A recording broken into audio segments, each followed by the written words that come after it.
Nakatayo si Rosa sa pintuan ng kanilang lumang dampa sa Pampang, karga ang bunso habang ang 5 anak ay naglalaro sa harap ng bahay. Sa malayo, makikita ang bulto ni Lando sa kanyang maliit na bangka sa dagat. May kaunting usok ng sigarilyo na humahalo sa kulay ng dapit hapon. Lando ay isang mangingisda. Kilala siya sa kanilang baryo bihisan niyang maliit na bangka sa dagat. Budyo siya ang unang tumutulong kapag may nasiraan ng bangka o may kailangang kumpunihin sa lambat.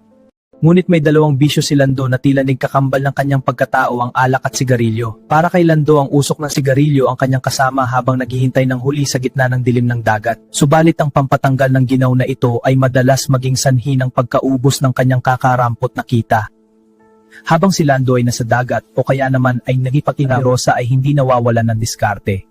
Paggawa ng kakanin, paglalaba, pananahi. Ang kanyang diskarte para may maipakain sa kanilang himo anak. Si Rosa ang nagsisilbing tunay na pundasyon ng kanilang tahanan. Sa 6 na anak na kailangang pakainin at pag-aralin, hindi sapat ang swerte sa pangingisda. Masungit ang dagat, wala akong nahuli ng mga isda. Hindi dagat ang masungit, Lando, na nagagalit dahil mas inuuna mo ang alak at sigarilyo kaysa sa lambat.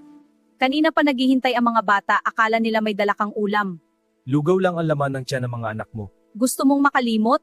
Pero sila hindi nila makakalimutan ang gutom. Wala na ba tayong bigas?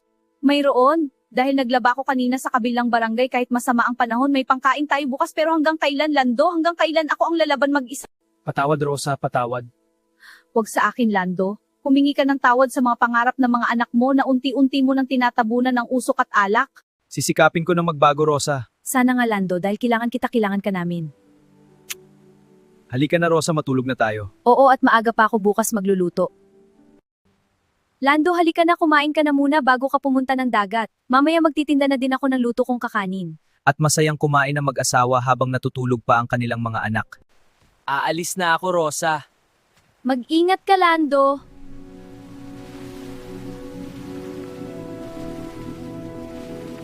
Mga anak, aalis muna ako. Kayo na muna bahala dito sa bahay. Uuwi ako agad pag naubos ko na mga kakanin. Opo, nanay. Sige, mag-ingat din kayo. Ngunit gabi na naman nakauwi si Lando at lasing. Nakita niya ang kanyang bunsong anak na umiiyak sa gutom habang si Rosa ay nakasandal sa dingding, maputlang maputla at nanginginig sa lagnat. Sa sobrang pagod sa sideline at pag-aalaga sa 6 na anak ng mag-isa, bumagsak ang katawan ni Rosa. Doon tila natauhan si Lando.